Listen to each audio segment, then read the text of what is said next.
Tu me harcèles sans cesse. Je n'ose plus bouger, Arcel. Je ne veux plus sortir. J'ai peur du monde, maintenant c'est gagné. Arcel, quand je t'ai rencontré, j'ai pas fait attention à toi. Arcel, je me suis dit, il est bête, c'est pas grave. Je me suis dit, il est bête, c'est pas grave, ça va lui passer. Mais Arcel, tu as fait des copains. Intrusion, agression, pression, prévenue, sous chantage, chantage, contrainte et temps. Alors évidemment, Arcel à plusieurs, c'était plus facile. J'ai craqué. Arcel, tu dis toujours, t'es moche, tu pues. T'es grosse, moche, T'es toute maigre. T'es coiffée comme un dessous de bras. T'as vu ta gueule? Tu dis, c'est pas beau le bouton que t'as dans le cou. Arcel, tu sais, t'es pas très beau non plus. Et je ne dis rien. Arcel, tu me pousses dans l'escalier, tu me fais un croche-pied. Tu me pousses dans l'escalier, tu me pinces en douce. Tu me fais un croche-pied, tu me pinces en douce, une petite claque, juste une petite. Tu me coinces contre le mur. Excuse-moi, je t'avais pas vu. Tu dis que c'est pour rigoler. Arcel, tu me dis, T'as pas des super notes en ce moment, ça va pas? Ou bien... Dis donc, j'ai l'impression que ta mère trompe ton père. Enfin, moi, ce que j'en dis, hein... Je l'ai vu avec un type l'autre jour, ils avaient l'air de bien s'amuser. Tu me dis... remarque, c'est normal. Arcel, au début quand ça a commencé, il m'avait demandé des explications. Pourquoi? Alors il me donnait des rendez-vous. Tu dis que c'est pour rigoler, il ne venait jamais. Arcel, tu me dis... Avec ton père, il picole. C'est vrai? Tu me dis... T'as pas de petit copain? Remarque, c'est normal. Au début quand ça a commencé, je lui ai demandé des explications. Pourquoi? Alors il me donnait des rendez-vous. Il ne venait jamais. Et puis ça s'amplifie. Ma mère pense que je ne dois pas faire attention à ça, que c'est des gamineries. Mon père, je peux pas. Le matin quand je me lève, il est déjà parti au boulot. Le soir, il est plus en état, il comprend rien. C'est pas la peine. J'ai voulu en parler au proviseur, il m'a dit qu'il avait pas le temps, qu'on en parlerait plus tard, que j'avais qu'à travailler et pas faire attention à ses sottises. J'en ai parlé à quelques copines. Elles ont rigolé. Elles disent que c'est parce qu'il est amoureux, qui aime bien châtie bien, qu'elles disent. En même temps, de payer des bisounours, qu'elles disent. Et j'ai plus de copines. C'est juste une. Elle dit... Je te laisserai jamais tomber, moi. Elle est gentille. Mais elle est gourmande. Elle veut toujours que je lui achète des gâteaux, des boissons, des cigarettes. Hier, elle m'a emprunté des sous pour aller au cinéma avec son copain. Arcel, je croyais que tu me laisserais tranquille pendant les vacances, mais j'avais oublié Facebook. La rumeur court plus vite que son ombre. À 10h, quelqu'un dit une conne. Et à midi, ils sont 500 à dire ah oui, c'est vrai, rien qu'une seule conne. C'est pas des cerveaux qu'ils ont dans la tête, c'est du mou pour les chats. Tout le monde dit tout et n'importe quoi, et puis... Et les photos. Arcel, la photo que tu avais prise pendant le dernier cours de gym de l'année, celle où l'on aperçoit le grand string pendant un saut, j'ai vu qu'elle avait déjà été partagée par plus de 10 000 personnes. Tu dis que je vais finir par être très célèbre, même dans des pays que je connais pas. Et puis dans Facebook, il y a un beau plateau d'abrutis. Ils font des remarques pleines de charme. Dis donc, Toi, beau cul, c'est quoi ton 06, tu sais? Raconte que j'ai un nouveau, c'est une chaîne en chaleur. j'aime pas les chiens. Les chaînes, on se connaît même pas. Et ils partagent avec le réseau et ça se multiplie comme un raz-de-marée. L'autre fois, il y a un type de coqueluche qui m'a traité de tous les noms. La guerre des Sultanes n'a été la Corée du Sud. Tout ce que je vous raconte là, c'est quand j'étais plus jeune, à l'école, collège ou au lycée. Maintenant, j'ai grandi. J'ai trouvé du boulot, Arcel. Hein. Je m'assume. Quand il a fallu trouver du travail, d'ailleurs, sur certains entretiens, j'ai trouvé que c'était, comment dire, C'est un peu chaud. Le DRH me demande: vous allez accompagner? Je lui dis: pas en ce moment. Il dit: mais voilà une bonne nouvelle. Plus tard dans la conversation: savez-vous dire non? Ou encore: vous accepteriez de travailler un peu tard avec moi s'il y a besoin? Je lui ai dit que je voulais pas rater Plus belle la vie et je suis partie. Et puis après plusieurs stages, sert à tout, sert à rien, j'ai enfin réussi à obtenir un CDI.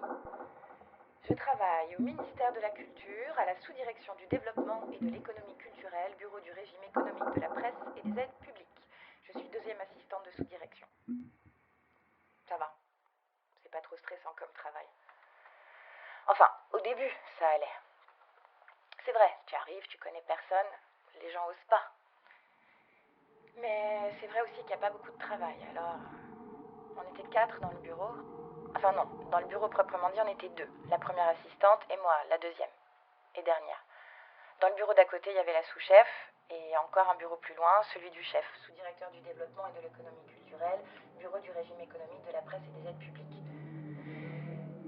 Déjà que le chef n'était pas vraiment ce qu'on peut appeler débordé, alors moi qui étais en fin de chaîne. Ils disent qu'on m'a embauché sur ordre du ministère. Sur ordre du ministère du Travail. Ils disent que c'est C'est un un poste poste qu'on qu'on a a créé créé exprès exprès pour pour moi. moi. Ils disent qu'avant, ça marchait très bien comme ça, mais que bon, un ordre est un ordre, surtout pour un fonctionnaire. Au début, ça allait. Enfin, ça allait. Pas d'ordinateur. On allait en recevoir bientôt, mais comme c'était une création de poste, l'intendance n'ayant pas anticipé, c'était en commande. Et ils trouvaient parfois quelque chose à me faire faire, des photocopies surtout, ou des classements de documents, des archives, quoi. Et puis, ils se sont lassés, et Arcel est revenu. Arcel. Je l'avais oublié celui-là. C'est vrai, je l'avais pas vu depuis le lycée. Je me rappelais même pas sa tête. Enfin non, sa tête, Arcel. Souvent en fait. En fait, je crois qu'ils sont plusieurs. En tout cas, un jour, ça faisait peut-être 3 semaines que j'avais été embauchée. Le métro a eu un incident, un paquet suspect, je crois. Alors, je suis arrivée au bureau avec quelques minutes de retard. Il y en a un qui m'a dit... Non, c'était la première assistante. Elle m'a dit: déjà que t'as pas grand chose à faire ici, si en plus t'es pas capable d'arriver à l'heure. Plus tard, dans la matinée, la sous-chef est passée dans le bureau et elle a dit: ça n'arrive pas trop souvent, hein, on est strict sur les horaires ici. Elle savait déjà que j'étais arrivée en retard. Un email sur moi. L'autre n'avait pas téléphoné devant moi. Je me suis dit: attention, Arcel est dans les parages. j'avais raison. Il est revenu quelques jours plus tard. Le chef en personne est entré dans le bureau et m'a dit: Ah, c'est vous la petite nouvelle? la petite nouvelle déjà. Vous n'avez pas débordé, hein? Ça va? Et dire qu'il parle nuit et jour de réduire les effectifs de la fonction publique, C'est n'importe quoi. Enfin, j'ai rien contre vous, mademoiselle, hein, mais quand même.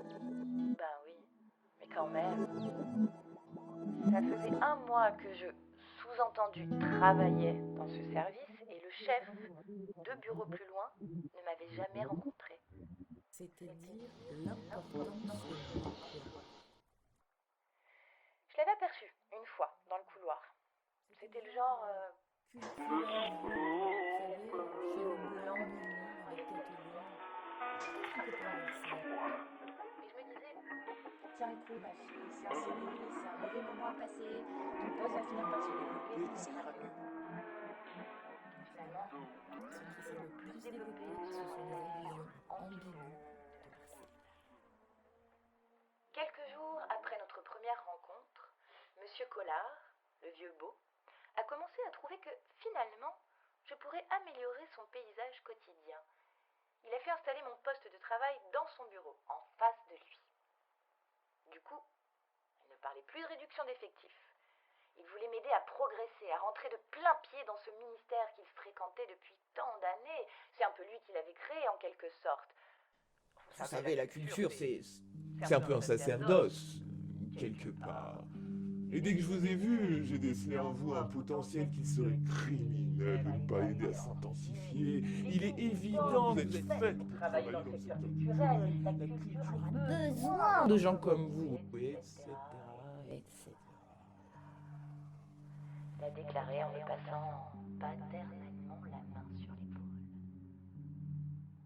J'ai cru un moment qu'il allait me nommer ministre d'emblée. Et c'est à partir de ce moment que Arcel allait montrer son vrai visage. Et j'ai eu peur. Dites-moi, ma petite. Toujours ma petite. Il aurait fallu qu'un jour je lui réponde oui, mon gros. Dites-moi, ma petite, je pars pour un week-end à Deauville. Je suis invitée au festival du cinéma américain et j'ai besoin d'une secrétaire. Ça vous dit? Non. Désolée, je peux pas. J'ai un stage de macramé. Ou alors, vous devriez vous habiller plus court. Vous êtes jeune. Faut vous détendre, ma petite. Ça vous va bien, ce corsage. On voit mieux votre jolie poitrine. C'est l'image de la fille. Oh, ma femme est une conne. Oh, ça ne me sortait plus. Ah, si j'avais 20 ans de moins. Et puis une main. Un frôlement. Son souffle asthmatique dans mon dos. Sa braguette le long de mon épaule. Son sourire adipeux et son haleine fétide de fin de repas.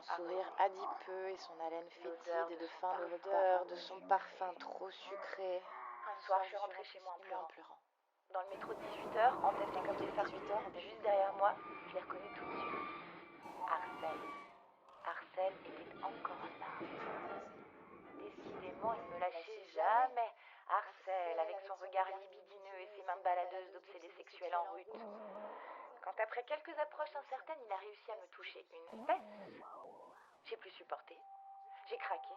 J'ai craqué pour de bon cette fois. Je me suis mise à hurler de toute la force de mes cordes vocales, à hurler comme une folle. Le métro était arrivé à son terminus, les portes se sont ouvertes. Je suis descendue en premier, j'ai continué à vociférer, à m'en briser les cordes vocales, à aboyer au flot des voyageurs qui déferlaient sur le quai, transparents, décontenancés par mes revendications.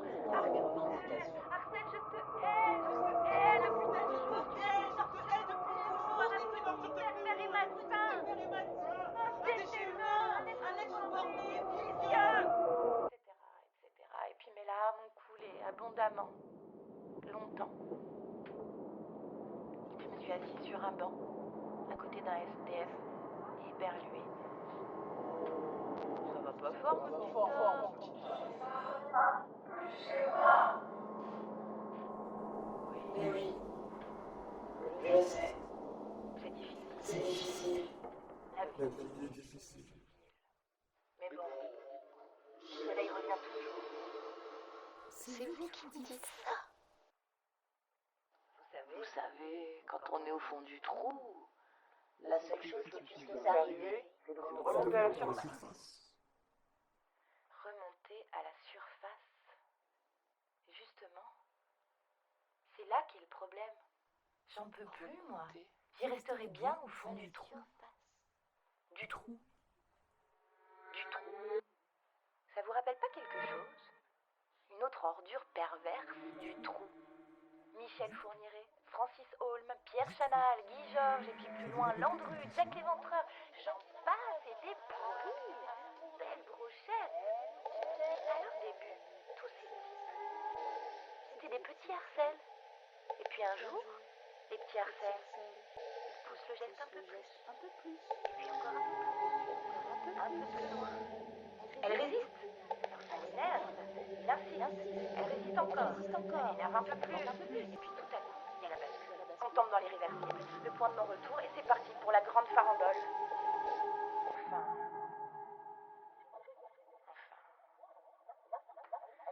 Tout ça s'est passé. Maintenant, j'ai mûri, j'ai surmonté mes appréhensions et mes angoisses, et la dernière fois que j'ai rencontré Arcel, ça s'est mal terminé pour lui. C'était au cinéma. On faisait la queue pour les billets et il est venu se placer derrière moi. Je me suis retournée pour le regarder, je l'ai reconnu tout de suite. Je l'ai laissé s'approcher, avec ses yeux vitreux. Il avait le sourire imbécile et victorieux et s'apprêtait à mettre en route son petit manège pervers. Il était tout près de moi. Je sentais son souffle fétide dans mon cou. Et il a commencé à faire semblant de regarder derrière lui pour me toucher une fois, deux fois. La troisième fois, j'ai senti le dos de sa main sur ma fesse.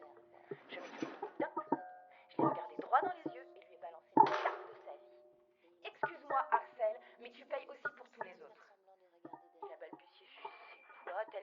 craqué de cette réaction explosive et inattendue pour lui qu'il a dû aller voir un autre film parce qu'on l'a plus revu de la soirée.